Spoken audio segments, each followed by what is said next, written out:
crystal chandelier reflected thousands of tiny rainbows across the pristine white tablecloths of Bellissimo, Milan's most exclusive restaurant. I nervously smoothed down my black cocktail dress, the only designer piece I owned, purchased second-hand for occasions I rarely experienced. The weight of eyes followed me as I weaved between tables, feeling desperately out of place among Milan's elite. "Your table, Signorina Ellis." The maître d' pulled out my chair with practiced elegance. "Thank you," I whispered, my voice smaller than intended. 26 years old and still shrinking myself in unfamiliar spaces. I checked my phone again. Daniel was 15 minutes late. My stomach clenched with anxiety. This dinner would drain half my month's salary as a junior curator at the small art gallery downtown. A celebratory splurge to mark our 1-year anniversary and the end of Daniel's probation period at his investment firm. The waiter approached with practiced deference. "Would Signorina like to order drinks while waiting?" "Just water for now, please. I couldn't afford to order wine alone." As I waited, I observed the other diners. Wealthy couples speaking in hushed tones, business meetings concluding with handshakes worth millions, old money families maintaining traditions. I didn't belong here, but Daniel insisted. "Connections matter, Sophie," he'd said. "People need to see us in these places." My attention drifted to a secluded corner table where 3 men sat in tailored suits. 2 faced outward, scanning the room with calculated vigilance. But it was the 3rd man who caught my eye. His back to the restaurant, yet commanding the space through his posture alone. Dark hair cut precisely, broad shoulders beneath an impeccably tailored jacket. One of his companions whispered something, and the man turned slightly. His profile was devastating. Strong jawline, straight nose, lips pressed into contemplation. I couldn't look away, mesmerized by the gravity he seemed to possess.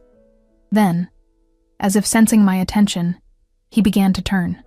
I quickly averted my eyes, heart racing inexplicably. The waiter's return broke the moment, placing my water down with unnecessary flourish. "Signorina, may I suggest the special—" "She'll wait for me to order." Daniel's voice cut through as he slid into the seat opposite mine, 30 minutes late, and without apology. "Daniel?" I smiled with relief. I was getting worried. "Traffic. This city is impossible." He didn't meet my eyes, immediately scanning the wine list. "We'll have the 2015 Barbaresco," he told the waiter without consulting me. I noticed a smudge of something pink on his collar. Lipstick, poorly concealed. My heart plummeted, but I said nothing. Not here. Not tonight. I'd confronted him before about the late nights and mysterious texts. Each time his explanations grew more elaborate, his irritation more pronounced. "You look nice," he finally said, assessing me with the same critical eye he used for potential investments. "Thank you. Happy anniversary." I pushed a small wrapped package across the table. "Right, yes." He patted his jacket pockets. "I've got yours in the car. Forgot with the rush." The lie hung between us. I nodded, swallowing my disappointment. We ordered. Daniel selecting the most expensive dishes without hesitation. I chose the cheapest pasta on the menu, anxiety mounting about the bill. While he talked about his promotion prospects, my attention kept drifting to the mysterious man in the corner. Something about his presence felt magnetic, dangerous. "Sophie?" Daniel's sharp tone jerked me back. "Sorry, what were you saying?" "I asked if you'd spoken to your father about the investment opportunity." I tensed. "No, I told you. My father's pension isn't for your startup ideas." Daniel's expression hardened. "Your father trusts me, and 50,000 euros would barely dent his retirement fund." "The answer is no," I said firmly. "He worked 30 years for that money." Daniel's smile tightened. "We'll discuss it later." He excused himself to take a call, leaving me alone again. While he was gone, I noticed a commotion at the restaurant entrance. A woman in a red dress argued with the maitre d', her voice rising until heads turned. "I know he's here. You can't keep me out," she shouted in Italian-accented English. Security approached, but before they reached her, she spotted Daniel returning from his call. Her expression transformed. "Daniel, tell them who I am," she demanded. The restaurant fell silent. Daniel froze, color draining from his face. "Alessandra, this isn't—" he started. "Don't Alessandra me," 3 months you've been promising to leave her." She pointed directly at me, her mascara smudged with tears. "Does she know about Milan? About us?" My entire body went cold. Daniel had been in Milan on business just last week. The woman stormed toward our table while security followed. "Do you know he's been using your father's identity to secure loans, that he's in debt to—" "Enough!" Daniel grabbed her arm. "You're making a scene. Let go of me." She yanked away, knocking into a passing server. A tray of drinks tumbled, glass shattering across the marble floor. In the chaos, I stood, knees weak. Daniel's betrayal wasn't just romantic. He'd been planning to scam my father. The room spun as pieces connected. His interest in my father's finances, his insistence on accessing his accounts to help manage retirement planning. As security escorted the woman out, Daniel returned, straightening his tie with manufactured composure. "Crazy ex-client," he explained loudly for nearby tables. "Got rejected for a loan. Been stalking me since. She knows about my father," I whispered. "She's delusional. I'll explain everything later." "No." I gathered my purse, shaking. "I need air. Sophie, don't make another scene." "Another scene? You brought your mistress to our anniversary dinner? Lower your voice," he hissed. "People are watching." And they were. The entire restaurant witnessed my humiliation. As tears threatened, I turned to leave, only to collide with a waiter carrying our first course. The plate crashed against my chest, red sauce splattering across my dress. "I'm so sorry, signorina," the waiter exclaimed. Mortified, I rushed toward the restrooms, vision blurring. In my haste, I took a wrong turn into a private hallway. Disoriented and desperate to escape, I pushed through a door into what appeared to be a private dining area. I froze. The 3 men from the corner table were there, standing over maps and papers quickly being gathered by the 2 watchful ones. But it was the 3rd man, the one whose presence I'd felt across the room, who now stared directly at me, dark eyes capturing mine with an intensity that stole my breath. Time suspended as we locked eyes. He was younger than I'd thought, perhaps early 30s, with features that belonged on Renaissance paintings. But it was the power radiating from him that held me immobile, an aura of absolute authority. Something dangerous flickered in his expression as he assessed me, standing pathetic and sauce-stained in the doorway. "I'm so sorry," I stammered. "Wrong door." One of the men reached inside his jacket, but the leader raised his hand slightly, a minimal gesture that instantly halted whatever was about to happen. "La ragazza sta piangendo," he said, his voice deep, accent thick. "The girl is crying." I backed away, bumping into someone behind me. I turned to find Daniel. "There you are," he said, gripping my arm painfully. "Excuse us, gentlemen. My girlfriend is disoriented." The leader's eyes narrowed, shifting from me to Daniel, then to Daniel's grip on my arm. Something cold and calculating transformed his expression. "Remove your hand from her," he said, each word precisely enunciated in accented English.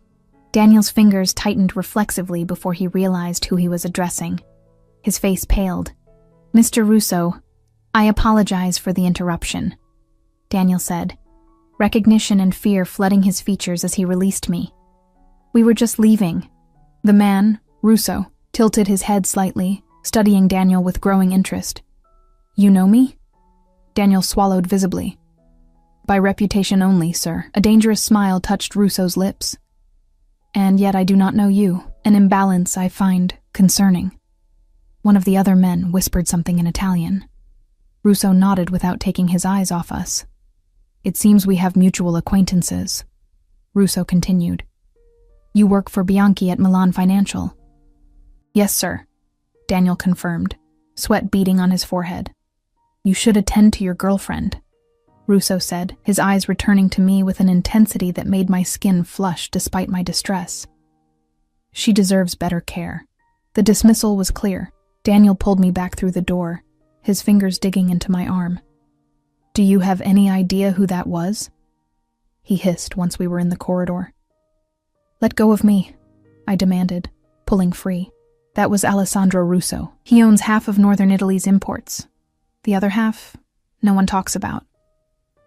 Daniel's voice shook, And you just walked in on what was clearly a private meeting. I need to leave, I said, heading toward the exit. Don't follow me. Sophie, wait, he grabbed my wrist. You can't just walk out. Watch me. I pulled away. You're not thinking clearly. Let me explain about Alessandra. And my father? Will you explain how you plan to steal his pension too? A flash of anger crossed Daniel's face, his charming mask slipping. You ungrateful. He stopped abruptly, looking over my shoulder. I turned to find one of Russo's men standing there, expression impassive. Mr. Russo requests the lady return, he stated flatly. Daniel's face drained of color. There's been a misunderstanding. We're leaving. Only the lady, the man clarified, his tone leaving no room for argument. Fear and confusion battled within me. Return to the mysterious Russo or leave with Daniel, whose betrayal still burned fresh. I'll be fine, I told Daniel, making my decision. Something told me Russo was dangerous, but Daniel had proven himself the immediate threat. As the man escorted me back, Daniel called after me. Sophie, don't be stupid. You don't know what you're doing, but for the first time that night, I felt I was making the right choice. The man guided me down a different corridor, away from the main restaurant. My heart hammered against my ribs. Adrenaline from confronting Daniel mixing with apprehension about where I was being led. We passed through a hidden doorway concealed behind a wine rack, emerging into a plushly decorated office. Alessandro Russo sat behind an imposing mahogany desk, alone now. Jacket removed and sleeves rolled precisely to his elbows, revealing strong forearms and an expensive watch. The room smelled of leather, subtle cologne, and power. His dark eyes studied me with unsettling intensity. Sit.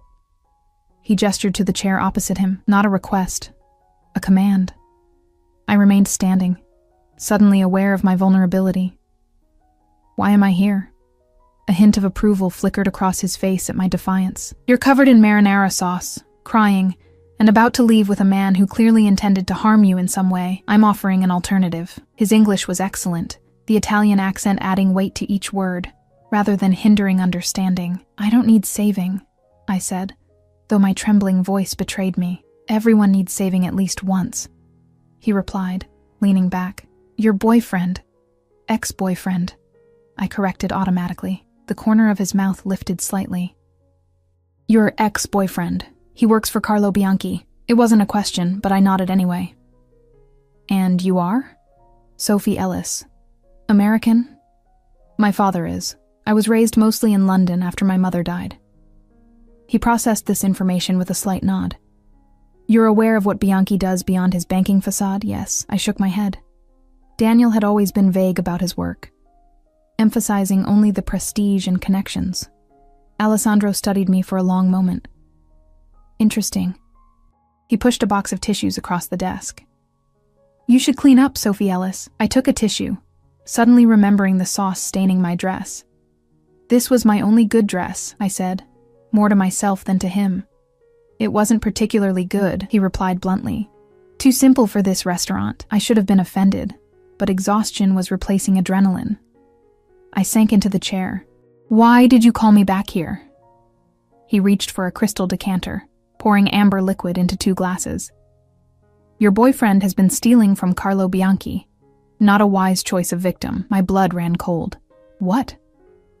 More relevantly, he's been using your father's identity to secure the loans. He slid a glass toward me. Drink.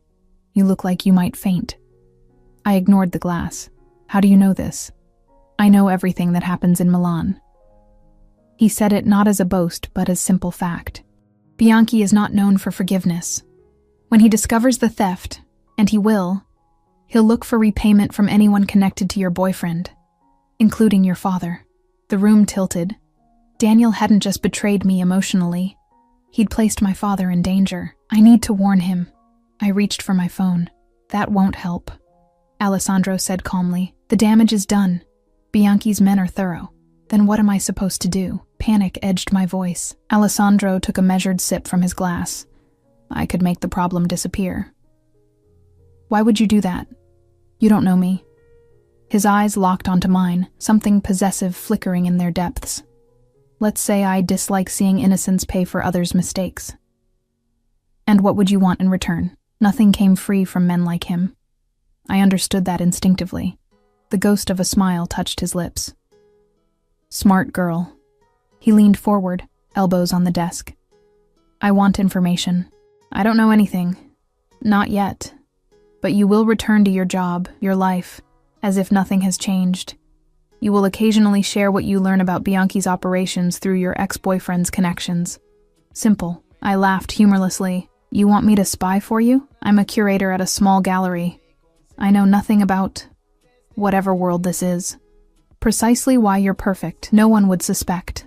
He studied me intently, unless you'd prefer I let events unfold naturally, with your father bearing the consequences. The threat was velvet-wrapped but unmistakable. I swallowed hard, buying time by finally reaching for the glass. The liquid burned my throat, warming my chest. What exactly would I need to do? For now? Nothing. Return to your life. Forgive your boyfriend. Forgive him? I nearly choked. Temporarily. Information flows more freely from a man who believes he's been forgiven. His expression darkened.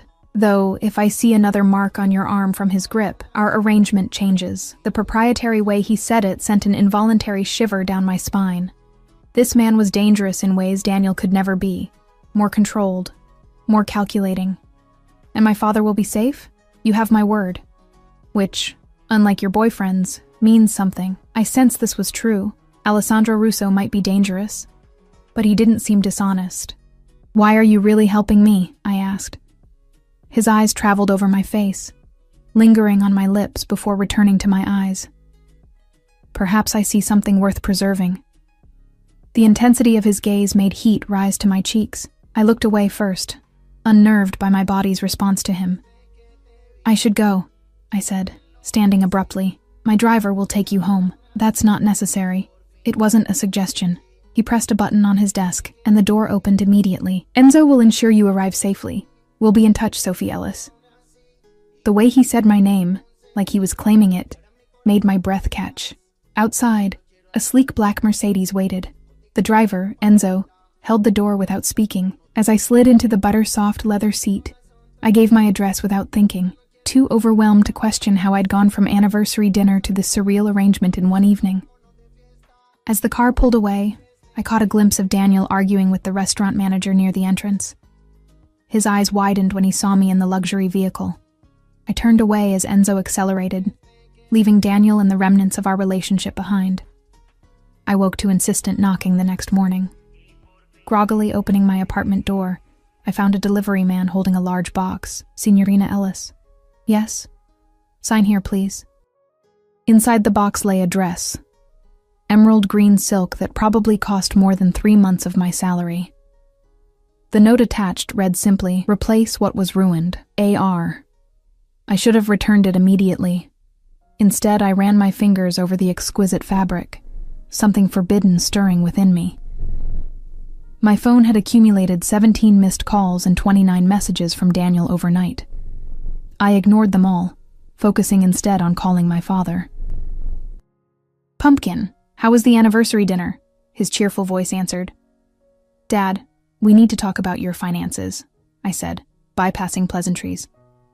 "Has Daniel been helping you with anything? Just some investment advice?" "Why?" My stomach twisted. "Has he asked you to sign anything, or for access to your accounts?" "Well, he mentioned setting up a trust. Said it would protect my assets. We have an appointment next week to sign the paperwork." His voice turned concerned. "Sophie, what's going on? Cancel it. Don't sign anything." I took a breath, deciding how much to reveal. Daniel and I broke up. I've learned he's been dishonest about financial matters. "Are you all right, sweetheart?" "I'm fine, Dad. Just promise me you won't talk to him if he contacts you." After reassuring my father and extracting his promise, I sat staring at the green dress. Alessandro Russo was now entangled in my life, whether I wanted it or not. The smart choice would be to run, pack my belongings, and disappear before I was pulled deeper into whatever dangerous game existed between him and Bianchi. But where would I go? How would I protect my father? And why did part of me, a part I didn't recognize, feel a thrill at the thought of seeing Alessandro again? The doorbell interrupted my spiraling thoughts. I opened it to find two imposing men in suits. "Miss Ellis?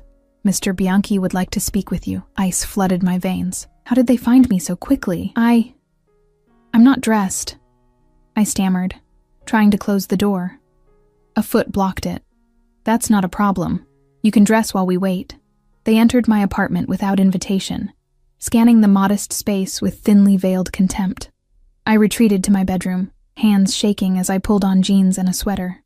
Through the thin walls, I heard one of them reporting my location over the phone. I needed help. Alessandro had promised protection, but I had no way to contact him. As I emerged from the bedroom, phone clutched in my hand, the men stood. "We're running late, Miss Ellis. Where are we going?" I asked, trying to keep my voice steady. "Mr. Bianchi has questions about your boyfriend's activities." The implication was clear. I was being taken to face a man Alessandro had described as unforgiving. As we approached their car, a black Mercedes screeched to a halt beside us. The window lowered to reveal Enzo, Alessandro's driver. "Miss Ellis," he called. "Mr. Russo is waiting." The two men stiffened. "She has an appointment with Mr. Bianchi." "Mr. Russo insists," Enzo replied, his tone making clear it wasn't a request. A tense standoff followed, broken when another car approached. The tension among the men shifted palpably as a third party entered the equation. Seizing the momentary distraction, I broke free and dashed to Enzo's car, sliding into the back seat. He accelerated immediately, leaving Bianchi's men shouting behind us. "Are you hurt?" Enzo asked, eyes meeting mine in the rearview mirror. "No," I managed, heart racing. "How did you know?" "Mr. Russo has been monitoring your apartment since last night." He handed back a phone. "He wants to speak with you." I took it with trembling fingers. "Hello?" I told you to continue normally. Alessandro's voice was controlled, but held an edge of anger. That did not include entertaining Bianchi's men. "I didn't invite them. They just showed up." A moment of silence. "Where is your father?"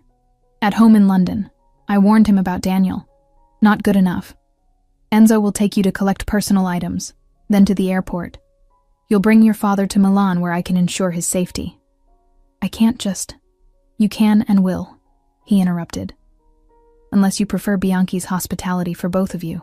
I closed my eyes, sensing the walls of my normal life collapsing around me. "Fine. Good. One more thing, Sophie." His voice lowered. "The green suits you. Wear it when you arrive." The line went dead before I could ask how he knew I'd tried on the dress.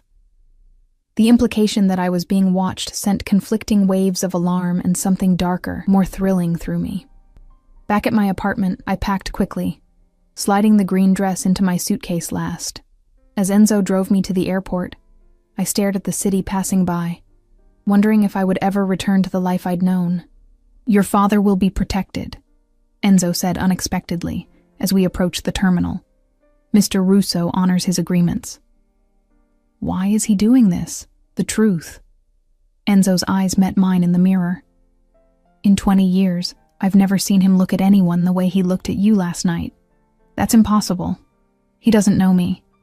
"Mr. Russo trusts his instincts," Enzo replied simply. "They've kept him alive." He handed me an envelope containing a first-class ticket to London and a black credit card. "For expenses. The return tickets will be arranged once you've secured your father." As I exited the car, a final, chilling thought occurred to me. "Enzo, what happens to Daniel?" The driver's expression remained impassive. "That's not your concern anymore." I boarded the plane with the sickening certainty that I had just traded one cage for another, albeit a gilded one. And worse, some traitorous part of me was already anticipating seeing Alessandro again, drawn to his dangerous gravity like a moth to destructive flame. The flight to London passed in a blur of anxiety and conflicting emotions. I'd called my father from the airport, fabricating a story about a sudden opportunity to bring him to Milan to see a private collection at my gallery. He'd sounded delighted, completely unaware that his daughter had become entangled with what I was increasingly certain was the Italian Mafia. My childhood home in Hampstead looked exactly as it always had, modest but well-maintained, with my mother's roses still thriving in the front garden 17 years after her death. Dad had never changed a thing. His loyalty to her memory was something Daniel had exploited, I realize now, using my father's lingering grief as a vulnerability, positioning himself as the supportive son-in-law figure my father had always wanted. Sophie. Dad engulfed me in a bear hug as I stepped through the door. At 63, Martin Ellis remained robust, his academics life keeping him mentally sharp even as silver dominated his once brown hair. This is such a wonderful surprise. I've already packed, perhaps too much. Guilt twisted in my stomach. Dad, there's something I need to tell you. We sat at the kitchen table where he'd comforted me through teenage heartbreaks, helped with homework, and later, mourned my broken engagement 2 years before Daniel. I'd always been honest with him, until now. You're scaring me, Pumpkin, he said, his smile fading as he studied my face. I took a deep breath. Daniel was planning to steal your pension. His eyebrows shot up. What? He's been using your identity to secure loans from his employer. Dangerous people are looking for repayment.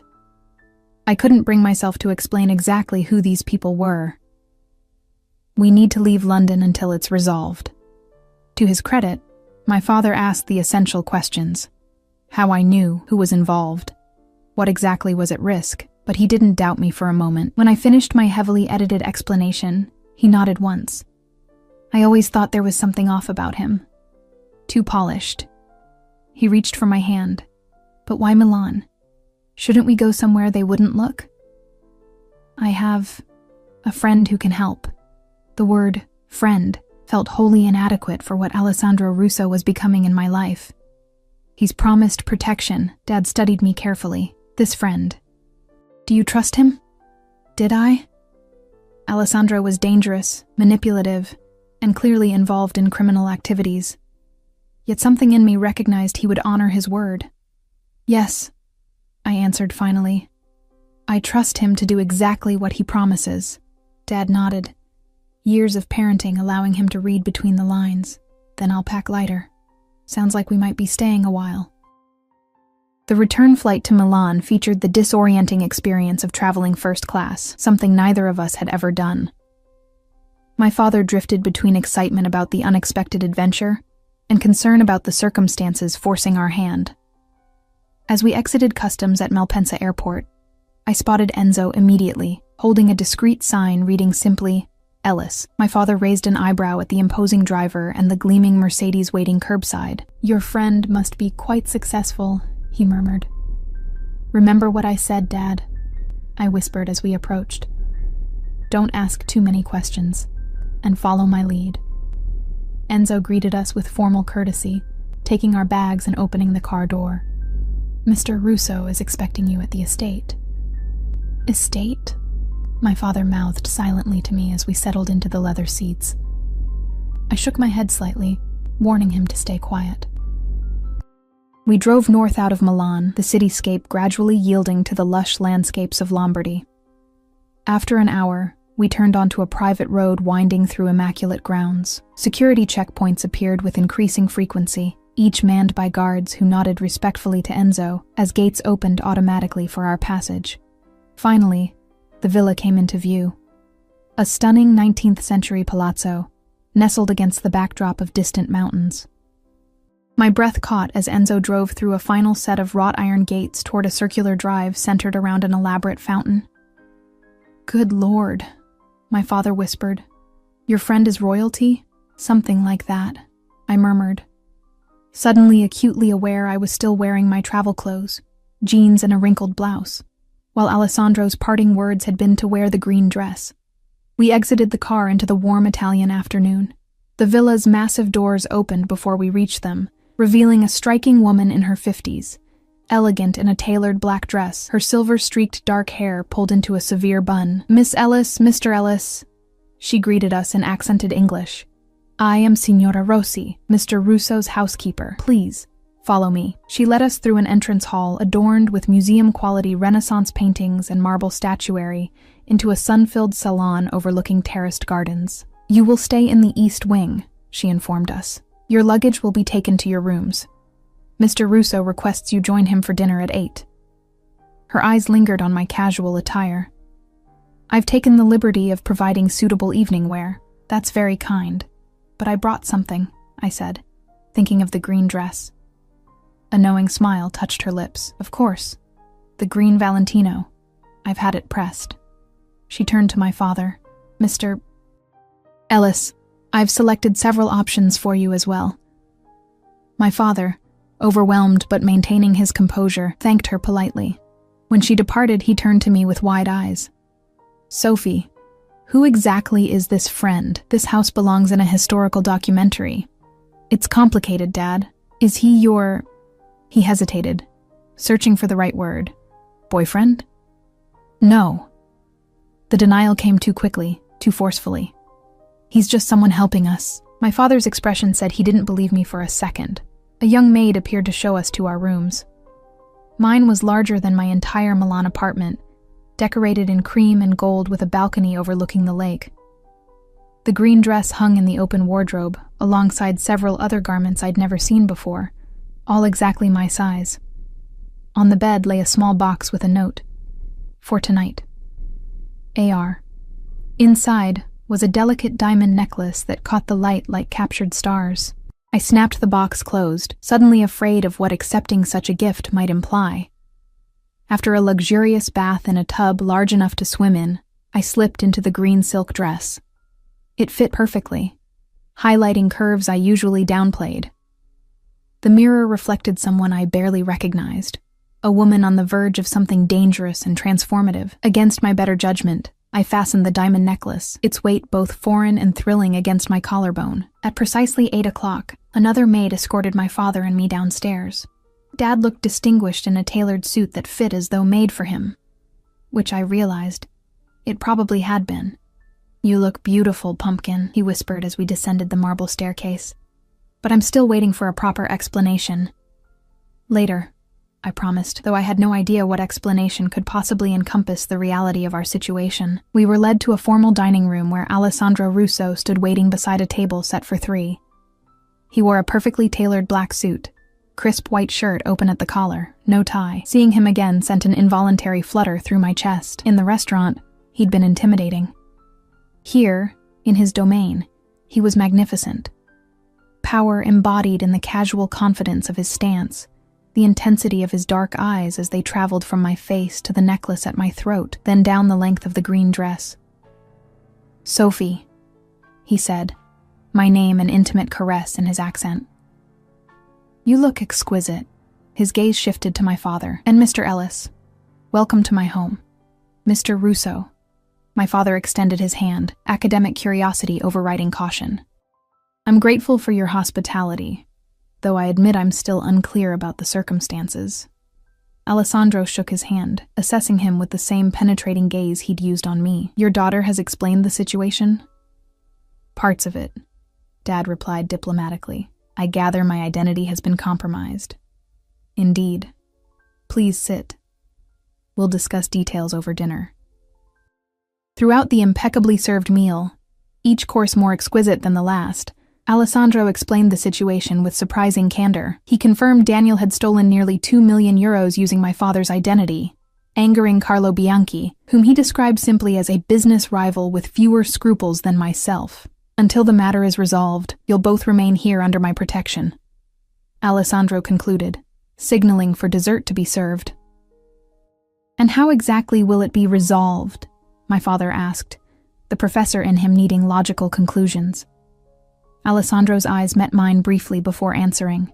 Your identities will be cleared. Compensation will be made to affected parties. The person responsible will be dealt with. Something in his tone made me shiver. Daniel will be arrested? A cold smile touched Alessandro's lips. Let's say he'll face appropriate consequences. My father, surprisingly perceptive, glanced between us. And what does my daughter have to do with any of this, Mr. Russo? Why involve yourself in our problems? The directness of the question created a charged silence. Alessandro took a measured sip of wine, his eyes never leaving mine as he answered. Your daughter made quite an impression, Mr. Ellis. His voice lowered. I protect what interests me. Heat rushed to my cheeks at the possessive implication. My father's eyebrows rose, but he merely nodded as though this confirmed a theory. After dinner, Alessandro invited my father to his library, where first editions filled floor-to-ceiling shelves. Dad, unable to resist such literary treasures, was instantly absorbed, giving Alessandro the opportunity to draw me onto the moonlit terrace. "You didn't wear the dress when you arrived," he said once we were alone. "I came straight from the airport," I replied, oddly defensive. "You said wear it when I arrived. I'm wearing it now." His lips curved slightly, so literal. His fingers reached up to touch the diamonds at my throat. "These suit you. I can't accept jewelry like this. You already have." His fingers traced the line where the necklace met my skin, sending electricity down my spine. "You wear my gifts well, Sophie." I stepped back, needing distance from his magnetic pull. What happens now? How long will we stay here? Until I'm satisfied Bianchi no longer poses a threat. His eyes darkened. It may be some time. His organization is persistent. And Daniel? Something dangerous flashed across Alessandro's expression. "You still care for him? After his betrayal?" "I don't," I said honestly. "But I don't want his death on my conscience either." Alessandro studied me for a long moment. "Your compassion is unusual in my world." He stepped closer, eliminating the distance I'd created. "Daniel Thomas will face financial ruin and legal consequences. Beyond that depends on his cooperation with certain authorities." Relief washed through me. "Thank you." "Don't thank me yet," he said quietly. "Your safety comes with conditions." My pulse quickened. "What conditions?" "You'll remain within the estate grounds unless accompanied by my security. You'll attend social functions as my companion when required, and..." His eyes hardened. "You'll never again look at another man the way you looked at Daniel." The proprietary tone sent conflicting waves of indignation and arousal through me. "I'm not your possession." "No?" His hand came up to cup my cheek, thumb brushing my lower lip. "Then why are you wearing my diamonds? My dress? Sleeping under my roof? Because you've left me no choice. There are always choices, Sophie." His face lowered until his lips hovered near mine. "You could have run, gone to the police, disappeared with your father to some remote location." His breath warmed my lips. "Instead, you flew back to me, wearing my gifts, allowing me to claim you in all but the final way." My breath caught as his meaning registered. Before I could respond, he closed the minuscule distance, capturing my lips in a kiss that started gentle, but quickly blazed into something consuming. Without conscious thought, my hands gripped his shoulders, body arching into his as heat pooled low in my abdomen. He tasted of expensive wine and forbidden promises. When his arms encircled me, pulling me flush against his hard body, I moaned involuntarily into his mouth. The sound seemed to ignite something primal in him, his kiss deepening, one hand tangling in my hair while the other pressed against my lower back. The clearing of a throat broke us apart. We turned to find my father standing at the terrace door, expression carefully neutral. "Forgive the interruption," he said with the diplomatic tone he'd perfected during decades of academia. "I was just heading to bed and wanted to say goodnight." Alessandro stepped back, composure returning instantly, though his eyes still burned. "Of course. Signora Rossi will show you to your room." As if summoned by her name, the housekeeper appeared beside my father. After Dad kissed my cheek and whispered, "Be careful, Pumpkin." They departed, leaving Alessandro and me alone again in the moonlight. "This is madness," I whispered, fingers touching my still tingling lips. "Perhaps." His expression remained intense, possessive. "But it's a madness I intend to explore fully." He reached for my hand, bringing it to his lips. "Go to your father, Sophie. We have time." The promise in those words followed me upstairs, where my father waited outside my room. "Sophie," he said quietly, "do you know what you're doing?" I leaned against my door, overwhelmed by the events of the past few days. "No," I answered honestly, "but I don't think I can stop it." He studied me with the same thoughtful expression he'd worn when evaluating complex historical theories. "Just remember who you are," he finally said. "Ellis women have never been easily conquered. Not by Romans, Normans, or Italians with big houses and dark eyes." Despite everything, I laughed. "I'll remember." As I closed my bedroom door, I caught sight of myself in the mirror. Flushed cheeks, swollen lips, diamonds glittering at my throat. I looked claimed, marked as Alessandro's without a single visible bruise. The woman in the reflection was a stranger, awakened to desires and possibilities I'd never acknowledged. I touched the necklace, remembering his words. "You wear my gifts well." The terrifying truth was that I wanted to wear more than his gifts. I wanted to wear his touch, his possession, his protection like armor against a world that had never seen me until he did. And that desire frightened me more than any threat Bianchi or Daniel could pose. Days at the estate settled into an unexpected rhythm. My father, ever the academic, spent hours in Alessandro's library, occasionally emerging with animated theories about obscure historical texts he'd discovered. His ability to compartmentalize the danger that had brought us here never ceased to amaze me. For my part, I found myself in a gilded cage, luxurious but confining. The grounds were extensive, featuring manicured gardens, a tennis court, indoor and outdoor pools, and even a small art gallery housing Alessandro's private collection. Yet the armed guards patrolling the perimeter served as constant reminders of our precarious situation. Alessandro himself remained an enigma. He left early most mornings for business in Milan and returned late, often joining us for dinner where he engaged my father in discussions about history, art, and philosophy. His knowledge surprised me. He was self-educated but impressively well-read, particularly in Italian Renaissance history and art, which happened to be my specialization. During those dinners, his eyes constantly returned to me, possessive and hungry, though he maintained a formal distance in my father's presence. The tension between us built with each passing day, amplified by the memory of our moonlit kiss. On the 5th evening, Alessandro arrived for dinner with news. "Bianchi's men were intercepted attempting to access your apartment in Milan," he informed me as we dined on the terrace. "They were looking for information about your father's finances." My father lowered his fork. "Were they dealt with?" A ghost of a smile touched Alessandro's lips. "They received appropriate discouragement." He turned to me. "Your gallery called. They're concerned about your absence." "I should contact them," I said, realizing I'd barely thought about my job. I took the liberty of arranging an extended leave of absence. Family emergency. I stiffened. "Without consulting me?" His eyes narrowed slightly. "Your safety requires discretion." "My safety doesn't require you controlling my life," I countered, frustrated by his high-handedness despite understanding the necessity. My father cleared his throat. "Perhaps I should retire early. The history of the Medici banking system has been quite engrossing." He stood, giving me a pointed look that clearly said, "Be careful." Once we were alone, Alessandro's demeanor shifted, intensity replacing the cordial mask he wore for my father's benefit.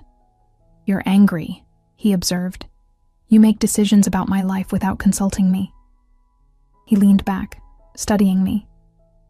"Would you prefer I let Bianchi's men find you? Allow your career to be compromised by unexplained absence?" "Of course not.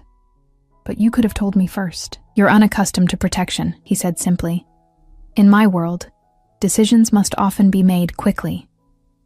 "Your world," I repeated.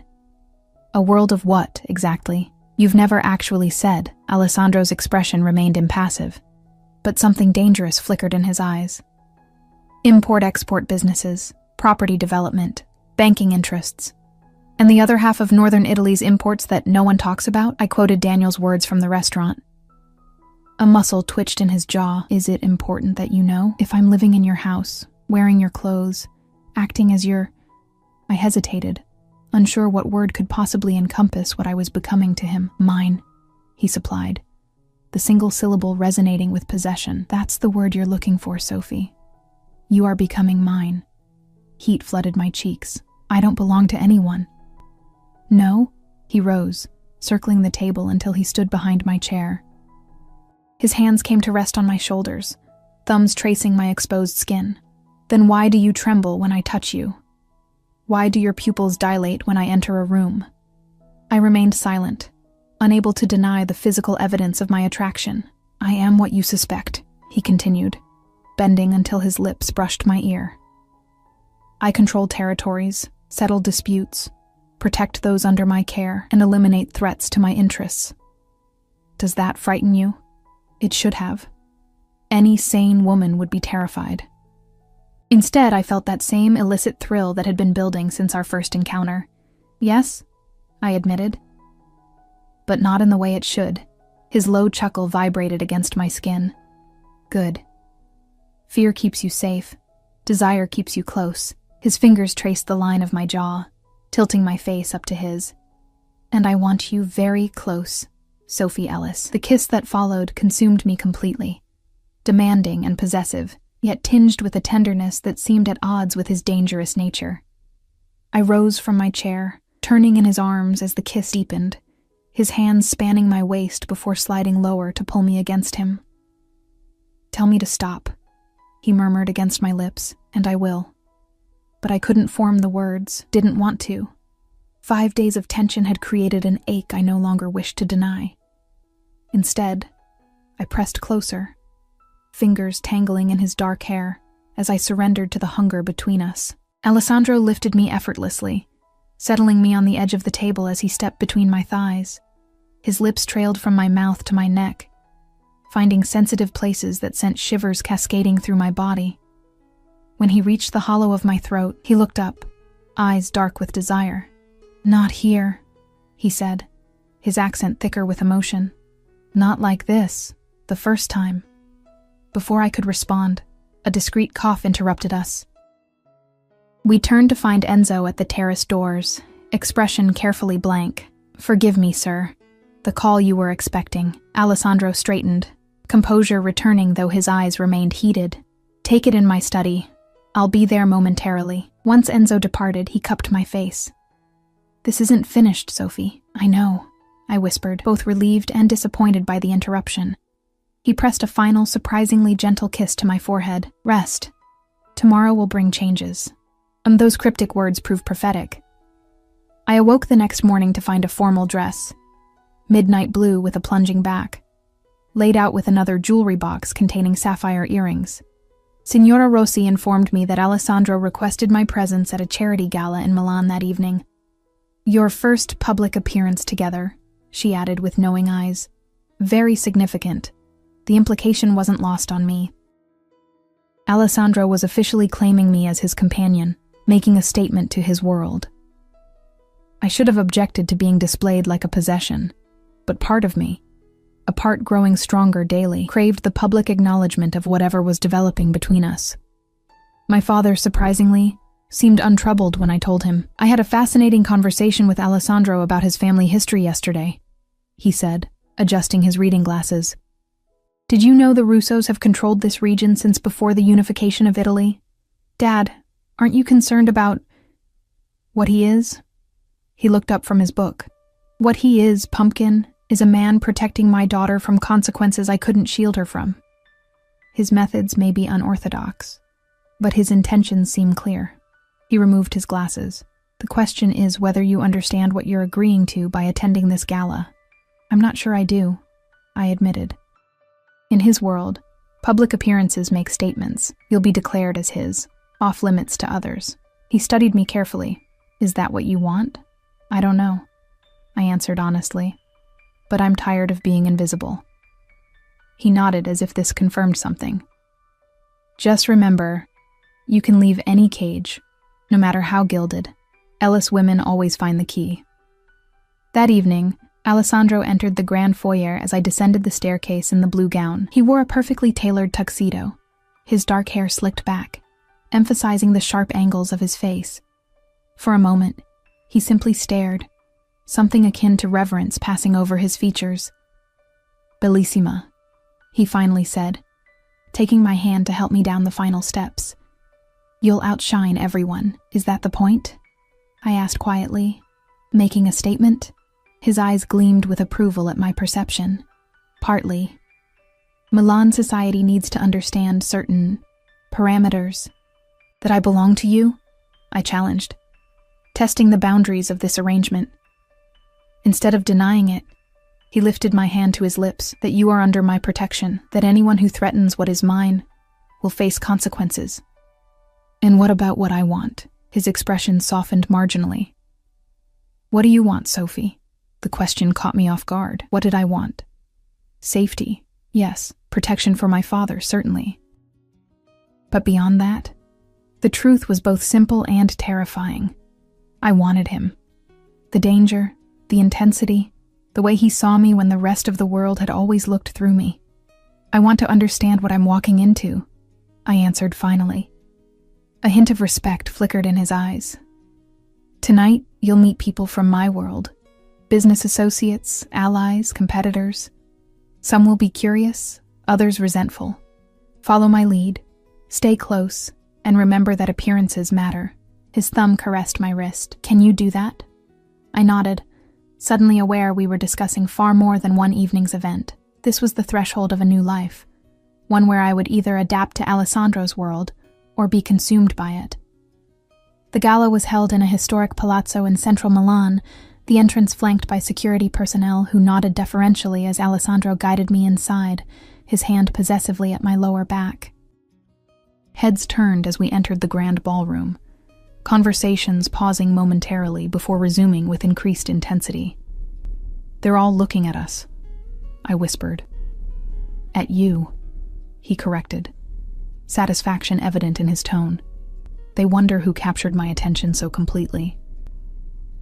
Throughout the evening, a parade of Milan's elite approached, men kissing my hand with calculated assessment in their eyes, women embracing me with air kisses and razor-sharp scrutiny. I recognized the performance for what it was, a dance of power and alliance, with me as the unexpected new player. Alessandro never left my side, introducing me simply as Sophie Ellis, my companion, while his possessive stance communicated far more. I played my role instinctively, smiling politely while maintaining the slight reserve his world seemed to demand of its women. During a momentary lull, Alessandro guided me toward the balcony for fresh air. As we approached, I froze, recognizing a familiar profile among a group of businessmen, Daniel. He hadn't seen us yet, laughing too loudly at something, a champagne glass clutched in his hand. He looked thinner, with dark circles under his eyes, but very much alive and free, not facing the consequences Alessandro had implied. Alessandro's hand tightened on my waist as he followed my gaze. "Ah, an unexpected guest. You said he would face consequences," I whispered. "He has. Financial ruin, blacklisting from legitimate banking." Alessandro's voice remained conversational, though his eyes hardened. "His current freedom is temporary." Before I could respond, Daniel turned and saw us. Color drained from his face, champagne sloshing over his hand as he took an involuntary step backward. Then, astonishingly, he composed himself and started toward us. "He's coming over," I said, anxiety spiking. "Why would he?" "Because he's a fool," Alessandro "Stay beside replied me." calmly. Daniel reached us, artificial confidence barely masking his fear. "Sophie, and Mr. Russo. Quite a surprise seeing you together." "Is it?" Alessandro's tone carried lethal courtesy. "I believe we established certain boundaries at our last meeting." Daniel's smile faltered, "Just saying hello to my girlfriend. We had a misunderstanding, but I'm sure Sophie's ready to talk things through now." He reached for my hand. Alessandro moved so quickly I barely registered it, one moment standing beside me, the next directly between Daniel and myself, their faces inches apart. "Don't look at her again," Alessandro said, each word precise and deadly quiet. "Don't speak her name. Don't even think about her. Do you understand me?" Daniel paled further, but attempted bravado. "Sophie can make her own decisions." "Indeed she can," Alessandro agreed with terrifying pleasantness. "And she has decided you are nothing to her. Now, I suggest you leave this event before I reconsider my temporary leniency regarding your continued ability to draw breath." Something in his expression must have finally penetrated Daniel's denial. He stepped back, turning to me with desperate eyes. "Sophie, you can't be serious. This man is dangerous. Whatever he's told you, I know exactly who he is," I interrupted, surprised by my own calm. "And I know exactly who you are, Daniel. A thief and a liar who would have sacrificed my father to save himself." I moved to Alessandro's side, allowing his arm to encircle my waist. "Don't ever approach me again." Daniel's face contorted with disbelief as he finally recognized the truth. I had chosen Alessandro, danger and all, over the false security he had offered. As security personnel materialized to escort Daniel out, Alessandro bent to whisper in my ear. That was unexpected and quite arousing. Heat flooded my cheeks. I meant what I said. I know, he replied, his hand splaying possessively against my back. Which is why we're leaving. Now, the drive back to the estate passed in charged silence, tension building with each mile. When we finally arrived, Alessandro dismissed the driver and security with a curt nod before taking my hand and leading me not to the main house, but toward a separate structure nestled among gardens. My private quarters, he explained, as we approached the elegant modern building, more secure, more private. Inside, the space reflected Alessandro himself. Minimalist luxury, masculine but refined, with floor-to-ceiling windows overlooking the moonlit lake. He released my hand only to pour 2 glasses of whiskey, offering one to me. For courage?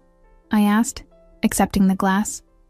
For clarity, he countered. I want no misunderstanding between us about what happens next. I took a sip, letting the liquid warm my throat. And what happens next? Alessandro set his glass down, moving closer until he stood directly before me. That depends entirely on you, Sophie. If you stay tonight, you're choosing my world, with all its complications and dangers. His fingers traced the line of my jaw. If you walk back to the main house, we continue as we have been, and nothing changes. Until when? Until Bianchi is no longer a threat? Then what? Then you would be free to leave. Something vulnerable flickered in his eyes. Though I would hope you might choose to stay. I set my glass beside his. What if I want both? Your protection and my freedom. A smile touched his lips. Negotiating with me already? His expression grew serious. I can offer safety, luxury, passion, but complete freedom is not something anyone in my world possesses. There will always be limitations, always be enemies. And if those limitations become chains? His hands came to rest on my shoulders, thumbs caressing the bare skin exposed by my dress. Then you would find, Sophie Ellis, that I would rather let you go than see you caged. He bent until his lips nearly touched mine. But tonight, I don't want to let you go. The honesty in those words, the vulnerability beneath the power, decided me. I closed the remaining distance, pressing my lips to his in silent answer. Alessandro responded instantly, gathering me against him as the kiss deepened from question to claim. His hands found the zipper at my back, slowly lowering it as I worked the buttons of his shirt. Each layer removed was another boundary crossed, another step into his world. When he finally lifted me, carrying me to his bedroom, I understood I was crossing a threshold that would forever change my life. Yet as he laid me on black silk sheets, his eyes dark with desire and something deeper, more permanent, I couldn't bring myself to regret the choice. Mine, he whispered against my skin, the word both question and declaration. Yours, I answered, surrendering to the safety of his dangerous embrace. Sunlight streamed through floor-to-ceiling windows when I awoke the next morning, momentarily disoriented by unfamiliar surroundings. The memories of the previous night flooded back as I felt Alessandro's arm draped possessively across my waist, his body curved protectively around mine. In sleep, his face lost some of its hardness, revealing the man beneath the power and control. I studied him, marveling at how completely my life had transformed in just over a week. From gallery curator to... what? Mistress of a mafia boss? The thought should have horrified me. Instead, I felt an unexpected peace. For the first time in my life, I was fully seen, fully protected, even if that protection came with gilded constraints. As if sensing my scrutiny, Alessandro's eyes opened, instantly alert. His gaze softened as he took in my expression. Regrets? He asked, voice husky from sleep. Surprisingly, no, I answered honestly. His lips curved into a rare, genuine smile as he pulled me closer. Good, because I have no intention of letting you go. The possessiveness in his tone sent a shiver through me, part thrill, part warning. Alessandro, we need to talk about what happens next. He propped himself on one elbow, dark eyes studying me. I assumed last night made that clear. Physically, yes, I acknowledged, heat rising to my cheeks at the memory of his hands, his mouth, the ways he'd claimed me repeatedly throughout the night. But practically, my father can't stay here forever. Neither can I. I have a career, a life. Something hardened in his expression. Your life is in danger, Sophie. Bianchi knows you're connected to me now. That makes you both a target and a protection. What does that mean? It means he won't harm you because it would trigger war between our organizations. But he would still use you to get to me if given the opportunity. His fingers traced my collarbone absently. Your gallery position is unfortunately no longer viable. The casual way he dismissed my career ignited a spark of defiance. You can't just decide that. I already have, he replied, sitting up. Alternative arrangements are being made. I pulled the sheet around me, suddenly conscious of my nakedness and vulnerability. What alternative arrangements? The gallery in the East Wing needs a curator. The collection has been neglected for years. He reached for his robe, shrugging it on as he rose. It would give you purpose while remaining within secure boundaries. A gilded cage is still a cage, I said quietly. Alessandro paused, studying me with those penetrating eyes. Is that how you see it? A cage? What would you call it when I can't leave the grounds without armed guards? When you make unilateral decisions about my future. He sat on the edge of the bed, expression unreadable. I call it protection, necessary precaution. For how long? A month? A year? Forever? Something vulnerable flashed across his face before his usual mask of control returned. Until I eliminate the threat. And when will that be? When Bianchi is no longer in a position to harm what's mine. The deadly certainty in his voice sent a chill through me. You're talking about killing him, I stated. Not a question. Alessandro's expression didn't change. I'm talking about ensuring your safety by whatever means necessary. The reality of his world crashed over me. Violence and power inseparable from the passion and protection he offered. Part of me had known, of course, but facing it directly in the morning light forced a reckoning I'd avoided. I need time, I said finally. This is all happening so fast. To my surprise, he nodded. Take the day. Think about what you want. He stood, moving toward the bathroom. But remember, Sophie, the choice isn't between danger and safety. It's between facing danger alone or with me beside you. After he left to handle business matters, I returned to the main house, finding my father in the gardens with a book.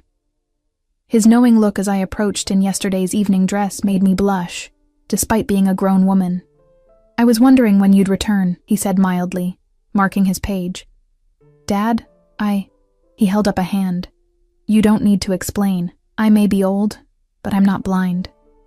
He patted the bench beside him. The question is whether you understand what you've committed to. I sat, suddenly exhausted. I'm not sure I do. He wants me to stay here permanently, to give up my career. And what do you want? I hesitated, sorting through my jumbled emotions. I want him. But I also want my freedom, my identity. Dad nodded thoughtfully. You know, your mother faced a similar choice. I looked up, surprised. What do you mean? When we met, I was researching political movements in northern Italy. Got myself in trouble with some powerful people. Your mother was from a connected family, not like Alessandro, but with ties to certain interests. He smiled at my shocked expression. She protected me, used her family connections to get me out safely. Mom was connected to the Mafia. I couldn't hide my disbelief, tangentially. Point is, she chose to leave that world for me, for the freedom of academic life in England. He took my hand. But she never regretted her origins, or denied that part of herself. What are you saying, Dad? I'm saying choices aren't always either or. Your mother found a middle path, kept her connections while building a life outside their direct control. He squeezed my hand. If you love this man, and I think you do, then find your terms. Alessandro Russo strikes me as someone who respects strength. He's used to complete control, then be the exception. Dad's eyes twinkled. Ellis women always are.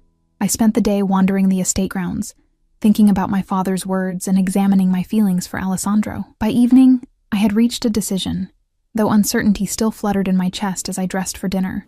When I entered the dining room, I found Alessandro already seated, tension evident in the set of his shoulders. His eyes tracked my entrance, hungry and possessive, yet tinged with something that looked surprisingly like fear. My father discreetly excused himself after the first course, claiming fatigue, though his pointed look made clear he was giving us privacy. Once alone, Alessandro spoke first. "Have you made your decision?" "I have terms," I replied, surprising myself with my steady voice. His eyebrows rose fractionally, a glimmer of respect, perhaps even admiration, warming his gaze. "Terms? If I'm to be part of your world, I need certain freedoms." I took a deep breath, channeling generations of Ellis women's strength. "I'll curate your collection, but I also want to work with museums in Milan, under appropriate security, of course." "Possible, but risky," he assessed. "What else?" "My father returns to London with protection you provide once the immediate threat has passed." Alessandro nodded slowly. "Reasonable. And I need honesty." I met his gaze directly. "No decisions about my life without consulting me. No secrets about dangers that affect me." His expression tightened. "My world requires discretion, Sophie. I'm not asking for operational details of your business. I'm asking for partnership." I leaned forward. "If I'm yours, then you're mine too. That's how this works." Something powerful flashed in his eyes. Surprise, desire, "You continue to respect mingling," he said quietly. "Few would dare negotiate terms." "I'm not negotiating," I clarified. "I'm telling you what I need to stay willingly." A slow smile spread across his face, genuine, transformative. "And if I agree to these terms, what are you offering in return?" I held his gaze steadily. "Everything else. My loyalty, my body, my heart, if you want it." The vulnerability in those last words hung between us. Alessandro rose, circling the table until he stood before my chair. He knelt, a gesture so unexpected from this powerful man that my breath caught. "Your heart," he repeated, taking my hands in his. "That's the only term I require, Sophie Ellis. The rest we can arrange." Relief and something deeper flooded through me as he pulled me into his arms, sealing our agreement with a kiss that promised both passion and partnership. 3 months later, the exclusive gallery opening in central Milan buzzed with Milan's elite, all vying for a glimpse of the Renaissance masterpieces I'd curated from Alessandro's private collection. Shadows and Light, Hidden Treasures of Northern Italy marked my official debut in Milan's art world, under my professional name, with no public connection to Alessandro Russo, beyond his listed contribution as a primary lender. I circulated among guests, discussing brush techniques and historical contexts, acutely aware of the 2 security men who maintained a discreet distance. My father stood near a particularly fine Caravaggio, deep in conversation with the director of the Uffizi, who had traveled from Florence specifically for the exhibition. "Your father seems to be enjoying himself." Alessandro's voice came from behind me, sending a familiar thrill down my spine. I turned to find him immaculate in a tailored suit, his public persona firmly in place, though his eyes softened as they met mine. "He's in academic heaven," I agreed. "The director just invited him to give a guest lecture series in Florence. With appropriate security arrangements, of course," Alessandro added, a subtle reminder of the boundaries that still existed. "Of course." I nodded toward a painting across the room, a small but exquisite Madonna and Child. "The Alberti museum director is practically salivating over that piece." "Perhaps we should consider a long-term loan," Alessandro suggested, his hand finding the small of my back. "A gesture of goodwill to the city." The "we" warmed me, evidence of our evolving partnership. Over the past months, Alessandro had surprised me by adapting to my terms more readily than I'd expected. While I remained within his protection, the cage had expanded, allowing me to breathe while still keeping me safe. Carlo Bianchi had been found dead 6 weeks earlier, his body discovered in his Lake Como villa after what authorities ruled a heart attack. Neither Alessandro nor I spoke about the convenient timing. Maintaining the careful separation between aspects of his business I preferred not to know, and our personal life. "Alessandro," a voice interrupted my thoughts. We turned to find Daniel, shockingly gaunt, but dressed in an attempt at his former elegance. Alessandro's body tensed beside me, his expression cooling to dangerous levels. "You were not invited." Daniel raised his hands placatingly. "I only came to congratulate Sophie on the exhibition. Professional courtesy." "You have 3 seconds," Alessandro stated flatly. "Please." Daniel's voice cracked with desperation. "I'm leaving for Rome tomorrow. New job, new start. Just wanted to say goodbye to Sophie." Before Alessandro could respond, I laid a restraining hand on his arm. "1 minute," I said to Daniel. In full view of the gallery, Alessandro's jaw tightened, but he inclined his head slightly, respecting my decision. While his eyes promised consequences if Daniel overstepped, I moved a few paces away, still within Alessandro's sight but offering the illusion of privacy. "You look well," Daniel said, his eyes nervously darting to Alessandro. "Happy." "I am," I confirmed. "I heard about your father's apartment in London being broken into." His voice lowered. "That was Bianchi's men, wasn't it? Before he died." I kept my expression neutral. Ancient history now. Daniel swallowed hard. "I'm sorry, Sophie. For everything. I never meant to put you in danger. But you did," I stated simply. "Actions have consequences, Daniel. I'm learning that." He glanced at Alessandro, fear evident in his posture. "Is he good to you, at least?" The question was so incongruous I nearly laughed. "Better than you ever were," I answered honestly. "Goodbye, Daniel. I hope Rome works out for you." As he slunk away, Alessandro appeared at my side, his arm sliding possessively around my waist. "You're too forgiving," he murmured. "Not forgiveness. Closure," I corrected, leaning into him. "He's nothing to me now." Satisfaction gleamed in Alessandro's eyes as he bent to brush a discreet kiss against my temple. "The exhibition is a triumph. You've impressed some very important people tonight." "Including you?" I teased. "You impressed me the moment you walked into that private dining room covered in marinara sauce," he replied, his voice lowering. "But yes, especially tonight. Seeing you in your element, confident, commanding, it makes me want to take you home immediately." Heat bloomed across my skin. "We can't leave yet. I have to give the closing remarks. After then," he promised, eyes darkening with intent. "I have something for you at home." The something proved to be a small velvet box presented in his private quarters after we returned to the estate. Inside nestled a ring, an emerald surrounded by diamonds, elegant yet substantial. "Alessandro," I breathed, understanding its significance. "We've done this backward," he said, taking the ring from the box. "First protection, then passion, then partnership." He met my eyes, vulnerability visible beneath his usual control. "Now I'm asking for permanence." "People will talk," I said softly. "The Mafia boss and the curator, let them," he replied, certainty in his tone. "I've never cared for others' opinions. I care only for what is mine." His expression softened. "For who is mine?" "And I'm yours," I acknowledged, extending my left hand. "As I am yours," he answered, sliding the ring onto my finger. "On your terms, Sophie Ellis. Always on your terms." As he sealed the promise with a kiss, I realized the cage I'd feared had transformed into something else entirely. Not walls to contain me, but boundaries to protect what we'd built together. I had entered Alessandro's dangerous world and found not captivity, but a place where I was finally, completely seen. My father was right. Ellis women always found a way to turn gilded cages into something of their own design, and in Alessandro Russo's arms, I had found not just protection or passion, but a partnership of equals. Different in power, perhaps, but matched in strength and determination. "Mine," Alessandro whispered against my lips, the word both possession and surrender. "Yours," I answered, knowing it was both truth and choice.